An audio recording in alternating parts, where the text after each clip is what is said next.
Super, c'est bien. Merci Fantine pour ces moments de partage ce matin, l'introduction au culte. Merci pour les chants. Je crois que le Seigneur t'a conduit, t'a guidé et je te remercie pour le travail que tu as accompli pour te préparer sous le regard de Dieu. Alors de mon côté, moi aussi, j'ai demandé au Seigneur de pouvoir me guider et de me préparer aussi.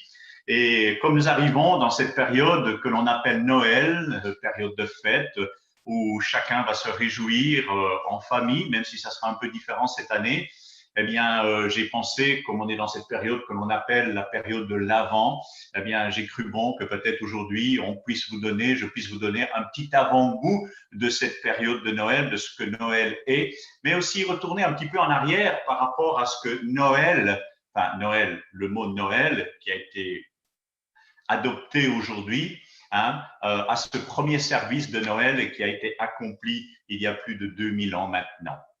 Alors, Noël, c'est pour beaucoup, effectivement, le plus beau jour de l'année. Et partout dans le monde, pour des millions de chrétiens, qu'ils soient jeunes ou qu'ils soient moins jeunes, cette journée particulière, elle est synonyme de joie et de bonheur. Le jour de Noël est donc un jour spécial. Il y a de la musique, il y a des chants, il y a des décorations partout. Et il y a aussi, chose que chacun espère, des échanges de cadeaux. Et dans de nombreux pays, les rues principales des villes, elles sont illuminées avec toutes sortes de décorations, des décorations sublimes d'ailleurs, qui attirent même les foules. Et beaucoup, en cette journée de Noël, même la veille de Noël, feront un repas de fête avec leur famille, leurs amis, leurs bien-aimés. Alors, ce ne sont là que quelques-unes des choses qui rendent Noël si beau, si joyeux et si spécial. Mais pour le chrétien, Noël signifie beaucoup plus que tout cela. Noël est censé être un grand jour de joie, un jour de victoire, un jour de délivrance pour le vrai croyant. Et quelqu'un a pu dire ceci, Noël est la célébration joyeuse de l'intersection de l'éternité avec le temps. Et l'Épître aux Galates au chapitre 4 et au verset 4 nous dit ceci, elle mentionne justement cette intersection où il nous est dit, lorsque les temps ont été accomplis, Dieu a envoyé son Fils né d'une femme. Je le répète, lorsque les temps ont été accomplis, Dieu, dans son éternité, a envoyé son Fils né d'une femme. Alors oui, la toute première célébration de Noël jamais organisée était à l'occasion de la naissance de Jésus-Christ. Toute autre raison de célébrer Noël, elle est fausse, elle est stupide et même, on pourrait dire, même sacrilège. Jésus est la raison et il n'y a pas d'autre raison pour nous chrétiens de célébrer Noël. Et je dirais même que la plupart des gens de ce monde savent que Jésus-Christ est la véritable raison de Noël. Alors, je vous invite à retourner 2020 ans en arrière, n'est-ce pas? Dans vos esprits, dans vos pensées, au cours de la nuit où Jésus est né. En ce premier Noël, il y avait tous les éléments d'un magnifique service religieux, d'adoration, de louange, de joie. Que savons-nous du premier service de Noël? Alors, c'est ce que j'aimerais que l'on puisse découvrir ensemble ce matin. Et je voudrais lire un texte dans l'évangile de Luc où il nous est rapporté justement cette nuit la plus importante de l'histoire. Dans l'évangile de Luc au chapitre 2 et au verset 1 à 20, je vous invite à ouvrir vos Bibles ou vos appareils pour que l'on puisse suivre ça ensemble. Vous me pardonnez, c'est un texte un peu long, mais je vais essayer de le lire assez rapidement. Luc 2, verset 1 à 20. Je commence en attendant que vous le trouviez. En ce temps-là, parut un édit de César Auguste ordonnant un recensement de toute la terre. Ce premier recensement eut lieu pendant que Quirinius était gouverneur de Syrie. Tous allaient se faire inscrire, chacun dans sa ville. Joseph monta de la Galilée, de la ville de Nazareth, pour se rendre en Judée, dans la ville de David, appelée Bethléem, parce parce qu'il était de la maison et de la famille de David, afin de se faire inscrire avec Marie, sa fiancée, qui était enceinte. Pendant qu'ils étaient là, le temps où Marie devait accoucher arriva, et elle enfanta son fils premier-né. Elle l'emmaillota et le coucha dans une crèche, parce qu'il n'y avait pas de place pour eux dans l'hôtellerie. Il y avait dans cette même contrée des bergers qui paissaient dans les champs les veilles de la nuit pour garder leurs troupeaux. Et voici un ange du Seigneur leur apparut, et la gloire du Seigneur resplendit autour d'eux. Ils furent saisis d'une grande frayeur, mais l'ange leur dit, ne craignez point, car je vous annonce une bonne nouvelle qui sera pour tout le peuple le sujet d'une grande joie. C'est qu'aujourd'hui, dans la ville de David, il vous est né un sauveur, qui est le Christ, le Seigneur.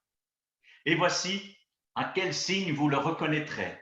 Vous trouverez un enfant emmailloté et couché dans une crèche. Et soudain, il se joignit à l'ange une multitude de l'armée céleste, louant Dieu et disant « Gloire à Dieu dans les lieux célestes et paix sur la terre parmi les hommes qu'il a créés. » Lorsque les anges les eurent quittés pour retourner au ciel, les bergers se dirent les uns aux autres « Allons jusqu'à Bethléem et voyons ce qui est arrivé, ce que le Seigneur nous a fait connaître. » Ils y allèrent en hâte et ils trouvèrent Marie et Joseph et le petit enfant couché dans la crèche. Après l'avoir vu, ils racontèrent ce qui leur avait été dit au sujet de ce petit enfant. Tous ceux qui les entendirent furent dans l'étonnement de ce que leur disaient les bergers. Marie gardait toutes ces choses et les repassait dans son cœur. Et les bergers s'en retournèrent, glorifiant et louant Dieu pour tout ce qu'ils avaient entendu et vu, et qui était conforme à ce qui leur avait été annoncé. Alors ce matin, j'ai intitulé mon message « Le premier Noël ».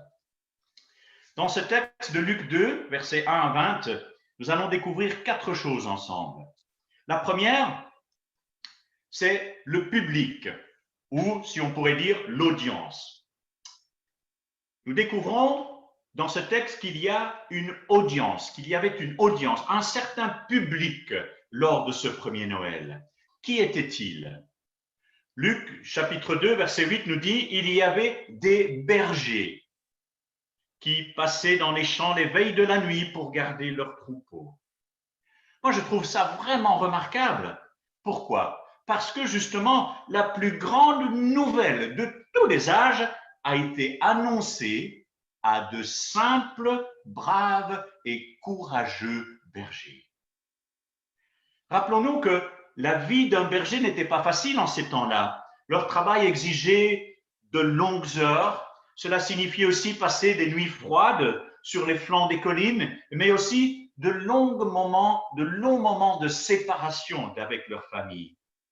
Ces simples bergers gagnaient leur vie en gardant les moutons sur une terre rude, accidentée, une terre où il y avait souvent même, de ces temps-là en tout cas, était habitée par des animaux sauvages. Il est même probable que ces bergers ne possédaient même pas les moutons dont ils s'occupaient.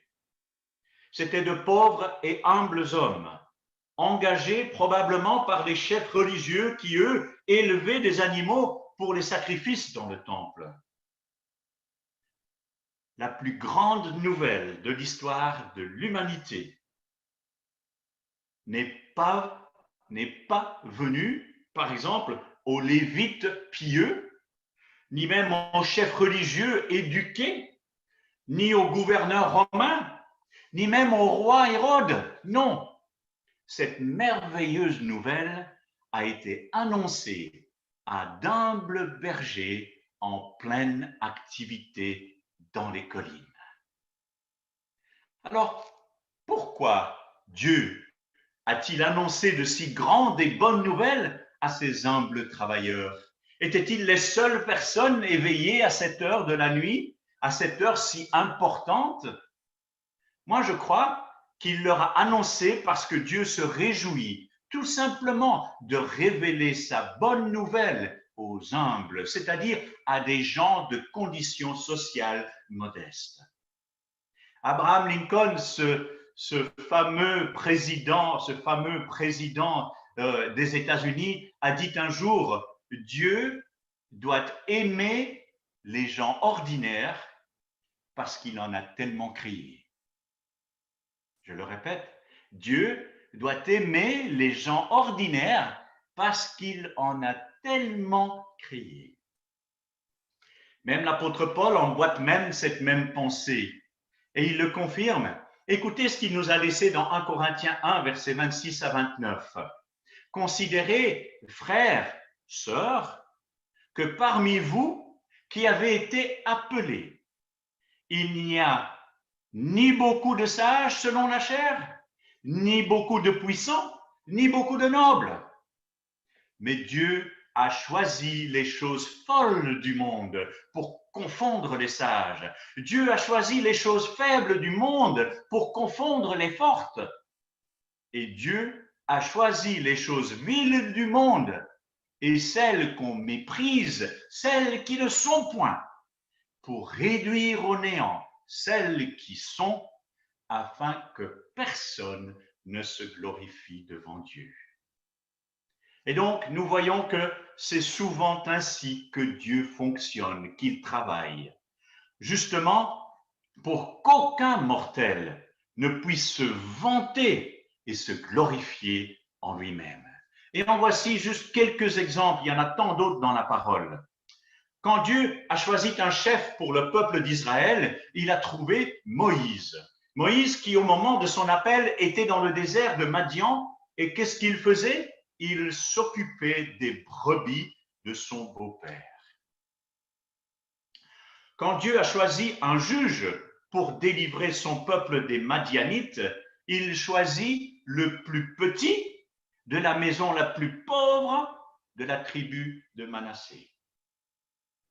Et quand Dieu choisit un roi pour Israël, il choisit le plus jeune fils de la plus petite tribu d'Israël. Et puis quand Jésus a choisi ses disciples, ses 12 disciples, il choisit des pécheurs, des percepteurs d'impôts, des publicains. Ainsi, nous voyons que Dieu choisit souvent les humbles pour accomplir son travail. Se pourrait-il alors que les bergers de ce premier Noël aient été choisis pour recevoir le message de l'ange parce qu'ils étaient des hommes humbles et d'origine sociale modeste et simple? Oh, moi je dis oui, je le crois. Il y a quelque chose vraiment de robuste et de réel dans l'homme commun. Il y a une honnêteté de cœur et une sensibilité naturelle prête à répondre et à suivre. Je répète, prête à répondre et à suivre toute communication ou révélation de Dieu, et il le fait souvent de manière authentique, vraie et sincère. Et ce n'est pas tout. Choisir les bergers lors de ce premier Noël n'était pas anodin, mais contenait déjà un message. Quel était ce message? Jésus, au cours de son ministère, lui, se présentera comme le bon berger. En effet, Jésus le déclare lui-même dans Jean 10, versets 13 à 14.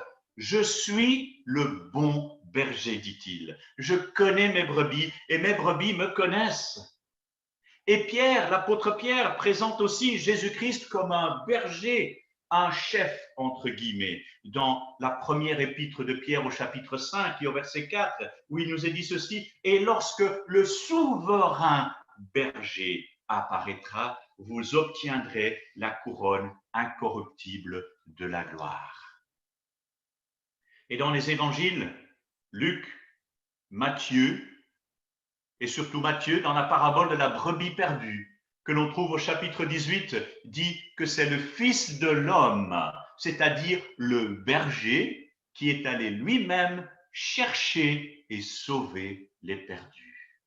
Alors aussi incroyable que cela puisse être, en d'autres mots aussi difficile qu'il est même d'imaginer, de penser, la première audience qu'il y avait à ce premier service de Noël était simplement composée de modestes et humbles bergers. Et c'est ce que nous avons découvert au verset 8 de Luc chapitre 2. Ce sont les bergers qui faisaient partie de l'audience. Deuxièmement, remarquez le prédicateur lors de ce premier service de Noël. Qui était-il? L'ange du Seigneur. Au verset 9, nous lisons « Et voici un ange du Seigneur leur apparut. Et la gloire du Seigneur resplendit tout autour d'eux. Ils furent saisis d'une grande frayeur. » Alors, quel spectacle contrastant que cela a dû être de voir ces humbles et modestes bergers confrontés à l'ange du Seigneur. Et quand l'ange est venu sur eux, les bergers ont ressenti qu'ils étaient dans la présence de Dieu, parce que c'est justement ces mots, la gloire du Seigneur qui brillait autour d'eux, c'est cela la signification. Souvenons-nous que pour un juif, la présence de Dieu a toujours été considérée comme une grande lumière, connue sous le nom de gloire Shekinah. Cette lumière symbolique a commencé dans l'Ancien Testament, à l'époque du tabernacle dans le désert.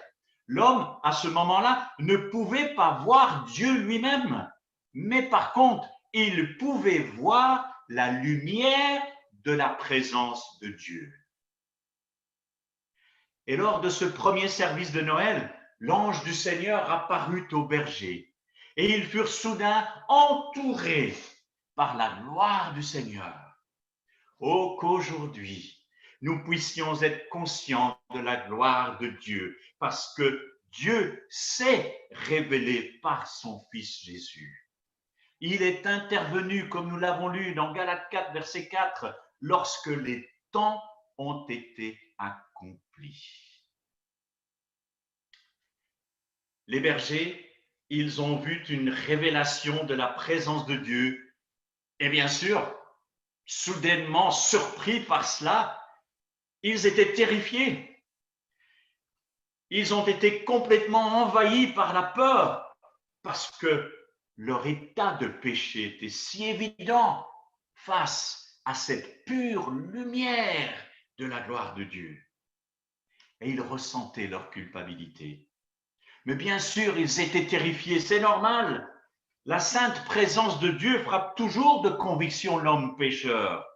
Et pour donner que juste deux exemples, Job, il a éprouvé cette peur et cette conviction quand il a dit dans Job 42, versets 5 et 6, « Mon oreille avait entendu parler de toi, mais maintenant mon œil t'a vu.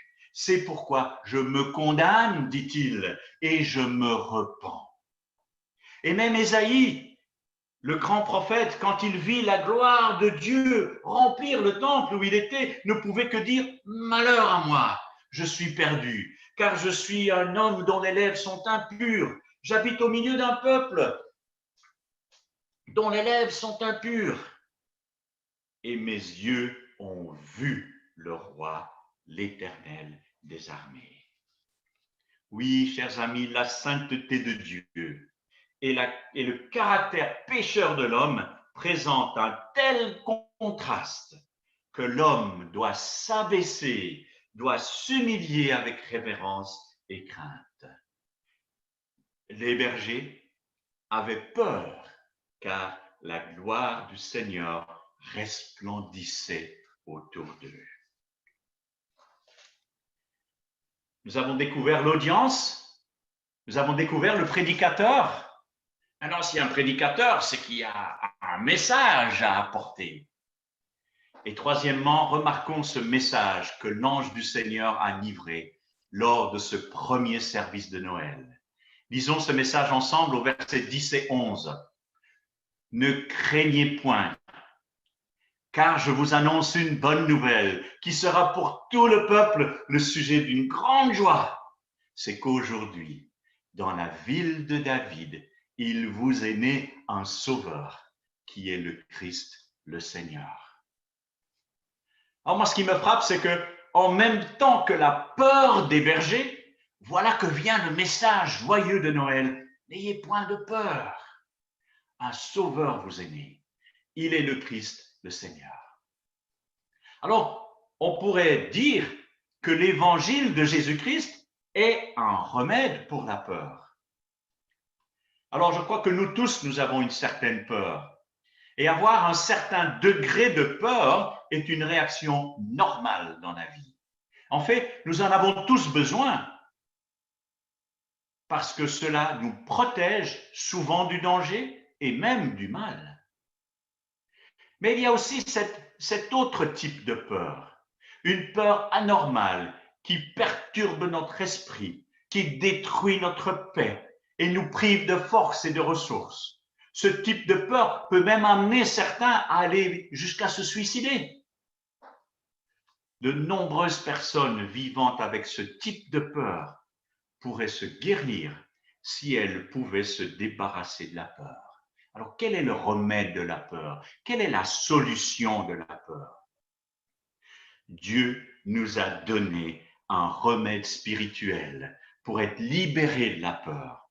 Et c'est le message de Noël, qu'un sauveur est né. Un sauveur qui peut vous pardonner le péché et la peur qu'il provoque en vous. Un sauveur qui peut vous donner une vie nouvelle. Un sauveur qui peut vous fortifier, vous guider, remettre de l'ordre dans votre cœur et votre esprit et vous donner un but dans votre vie. L'apôtre Paul le confirme dans 2 Timothée 1, verset 7, « Car Dieu ne nous a pas donné un esprit de timidité. » D'autres versions diront un esprit de crainte, de peur, mais un esprit de puissance, de force et d'amour et de conseil. D'autres versions utiliseront pour le mot conseil de sagesse, de sobre bon sens. Et comme le mot anglais, je l'aime bien particulièrement en anglais, self-discipline, c'est-à-dire d'autodiscipline.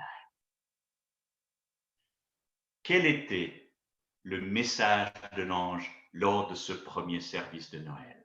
Nous l'avons lu tout à l'heure au verset 10 et 11. Alors j'aimerais bien un petit peu le travailler. Il était composé de 4 choses. Tout d'abord, le message de l'ange lors de ce premier service de Noël était « Ne craignez point ».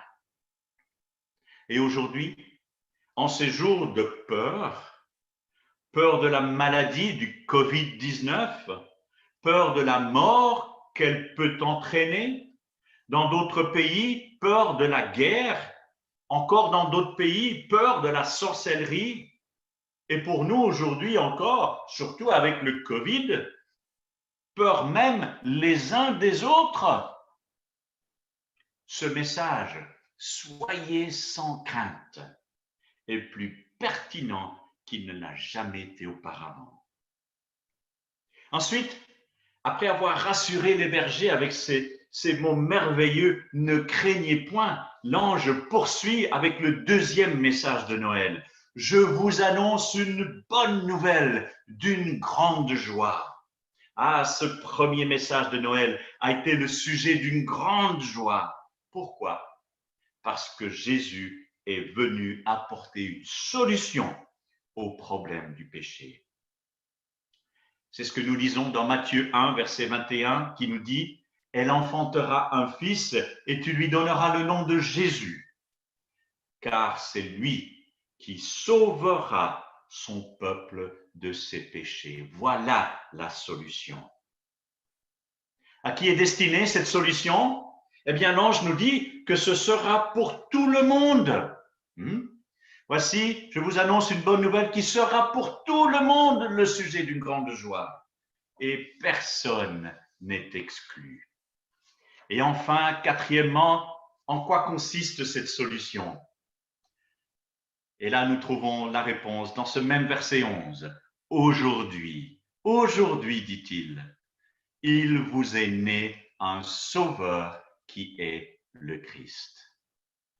Jésus-Christ est venu pour sauver et fournir le pardon et la vie éternelle. Alors, très chers amis, nous qui faisons partie du christianisme, eh bien, sachez que le christianisme déborde de joie. Le peuple de Dieu devrait être le peuple le plus heureux que l'on puisse trouver sur terre. Aujourd'hui, Dieu peut vous remplir de sa personne et de sa joie, comme il l'a fait pour David.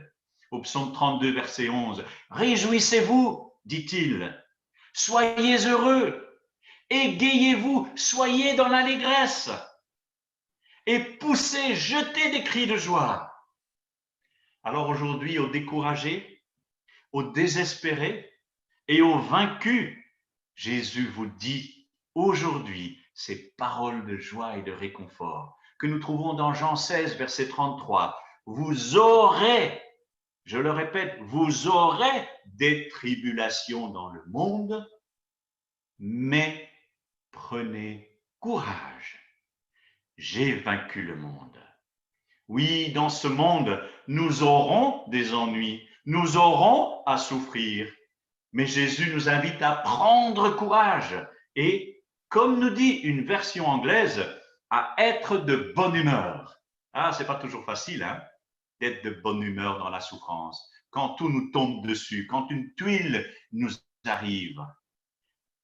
Car Christ, oui, Christ peut et veut nous donner la victoire et nous rendre vainqueurs. Ma question alors en ce moment est la suivante. Connaissez-vous la victoire aujourd'hui? Avez-vous vécu et fait l'expérience de la joie de ce premier message de Noël? Quand on lit le Nouveau Testament, on constate que le Nouveau Testament commence par des anges chantant un message de réconfort et de joie. Et ce même Nouveau Testament se termine avec les enfants de Dieu, vous et moi, chantant joyeusement autour du trône de Dieu. Alors oui, le vrai christianisme déborde de joie. Connaissez-vous cette sainte joie, contagieuse et irrésistible que l'on ne peut contenir? Après l'audience, le prédicateur et son message, voici maintenant la réponse, la réaction. Et ici, je crois que lorsqu'on lit souvent ces textes, je crois qu'il y a un aspect de cette histoire de Noël qui est un peu négligé. C'est la réaction que ces humbles bergers ont dû avoir par rapport à ce qu'ils avaient entendu cette nuit-là, il y a longtemps. Comment les bergers ont-ils répondu ou réagi au premier grand message de Noël?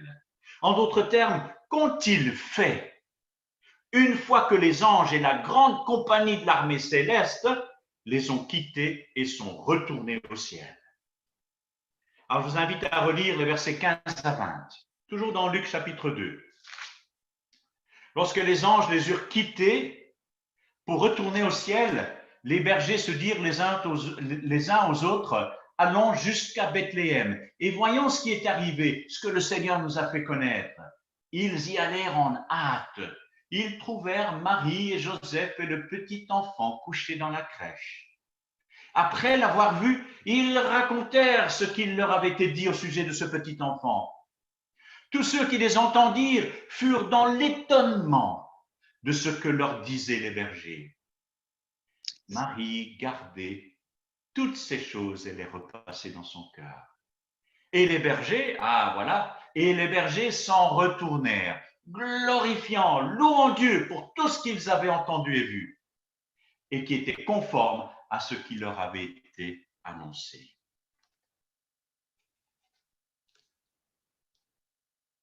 Après avoir reçu de si bonnes nouvelles, ces humbles bergers ont dû réagir sur ce qu'ils avaient entendu. Il y avait une réponse, une réaction à ce premier service de Noël. C'était une bonne chose d'entendre les nouvelles concernant la naissance du Sauveur, mais pour eux, les bergers, savoir n'était pas suffisant. Ces bergers auraient-ils pu reprendre leurs affaires comme à l'habitude après avoir entendu l'annonce de l'ange? Bien sûr que non. Après une annonce pareille, ils ne pourraient jamais être les mêmes. Au verset 15 et 16, ils ont pris une décision immédiate. Allons donc jusqu'à Bethléem, disent-ils, et voyons cette chose qui est arrivée que le Seigneur nous a fait connaître. Ils allèrent en hâte. D'autres versions disent qu'ils se dépêchèrent d'y aller. Et d'autres versions diront encore qu'ils se sont précipités. Ils ne se sont pas posé de questions, ils n'ont pas hésité, ils ont douté de rien. Ils ont été pleinement persuadés et ils ont réagi instantanément suite au message que l'ange leur avait délivré. Cela, bien sûr, maintenant, signifiait, ils étaient là avec un dilemme, est-ce qu'on y va, est-ce qu'on n'y va pas, mais même ça, ils ne se posaient même pas la question. Cela signifiait bien sûr qu'ils devaient alors laisser leurs moutons sans surveillance, mais évidemment, ils savaient que ce qu'ils étaient sur le point de faire était beaucoup plus important que de s'occuper de leurs troupeaux. Ils étaient si excités qu'ils devaient aller constater ce qui s'était réellement passé à Bethléem. Peut-être ce matin, vous entendez ce message de Noël et vous avez réalisé votre besoin de ce Sauveur, mais vous n'avez jamais pris la décision de suivre Jésus-Christ. Il se peut peut-être que vous êtes peu enthousiaste, même réticent à répondre et à réagir à cette bonne nouvelle de Jésus-Christ en raison de votre travail, ou peut-être parce que les liens familiaux vous font obstacle sur votre route. Peut-être même vous pensez que le coût de suivre Jésus est trop lourd. Oh, s'il vous plaît, je vous en supplie aujourd'hui, soyez comme ces modestes bergers, laissez les brebis derrière vous, tout ce qui vous retient, et dépêchez-vous à rencontrer le Christ aujourd'hui. La Bible dit que les bergers se sont précipités dans la ville de Bethléem. Alors notons une petite chose ici. Notons que l'ange ne leur avait pas parlé de la ville de Bethléem, mais bien de celle de David. En ce temps-là, tout Israélite savait que la ville de David portait un autre nom, Bethléem. Et nos humbles et modestes bergers le savaient aussi. Et c'est donc à Bethléem qu'ils trouvèrent Jésus, qu'ils trouvèrent Marie et Joseph et le petit enfant couché dans une crèche. Vous voyez, Dieu les a récompensés par l'accomplissement de leur foi. Où était leur foi? La réaction d'aller voir, de prendre ce pas et d'aller voir Joseph, Marie et le petit enfant. Dieu les a récompensés par l'accomplissement de leur foi, car ils ont vu leur Messie, celui qui était venu pour être leur sauveur. Que s'est-il passé après avoir vu Marie et Joseph et le petit enfant? Sont-ils tout simplement retournés à leurs occupations, garder les moutons dans les collines? Non. Ils ne pouvaient pas conserver cette merveilleuse nouvelle pour eux seuls. Il est dit que les bergers, ils ont immédiatement partagé leur découverte. La bonne nouvelle était tout simplement trop belle pour être gardée pour soi.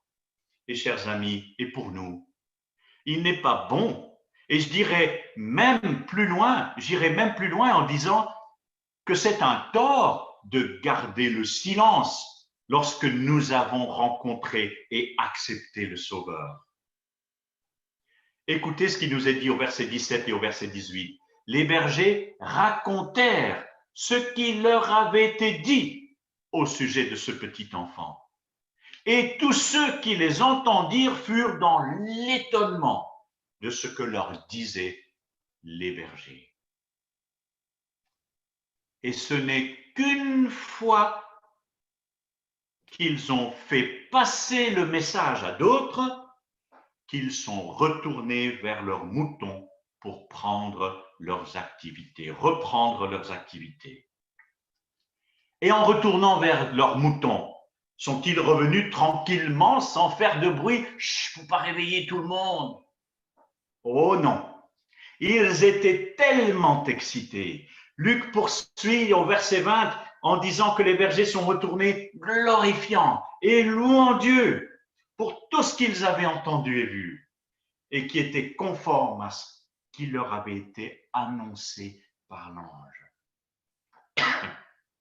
Ils étaient extrêmement heureux. Ils sont retournés à leurs occupations communes de garder les moutons, mais ils n'ont plus jamais été les mêmes.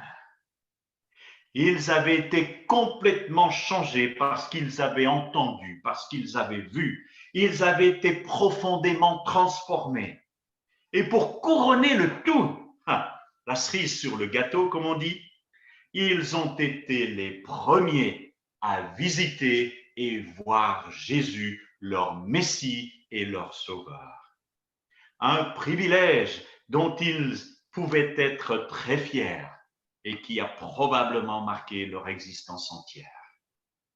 Alors, oui, lorsque vous recevez Jésus-Christ comme votre Seigneur et Sauveur, et ma chère Fantine en a parlé tout à l'heure dans son introduction, l'action de louer Dieu doit être mise en valeur et devenir la première priorité pour votre vie.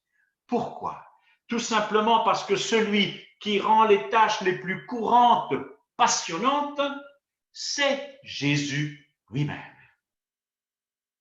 La gloire et la louange à Dieu deviennent alors aussi naturelles que la respiration. Malheureusement, beaucoup de chrétiens d'aujourd'hui l'ont un peu oublié, négligeant même les rencontres où cela peut être exprimé et apprécié. Et pour conclure ce matin, une question.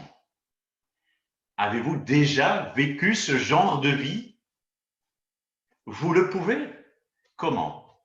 En reconnaissant que le Christ de Noël est venu pour être votre sauveur du péché et en acceptant de lui confier votre vie et recevoir la vie éternelle. Votre sauveur du péché et en acceptant de lui confier votre vie. Confiez votre vie à Dieu, c'est-à-dire le reconnaître dans votre vie comme votre Seigneur. Pourquoi alors ne pas le recevoir aujourd'hui et faire de ce Noël 2020 le plus beau, le plus dynamique et le plus heureux que vous n'ayez jamais connu? Soyez transformés comme les bergers. Il vous suffit d'une chose, de réagir comme eux. La crise du Covid, avec sa distanciation sociale, son port du masque obligatoire, sa bulle réduite au minimum et ses strictes restrictions sanitaires vont faire de ce Noël 2020 un drôle de Noël. Un Noël bien différent qui restera marqué dans les mémoires. Mais peu importe ce qui se passe dans notre monde aujourd'hui, donnez à Jésus l'occasion de s'approcher de vous. Avec lui, aucune mesure de distanciation, ni de port du masque ou d'autres restrictions sanitaires sont nécessaires. Il est le seul qui n'ait pas besoin de tout cela.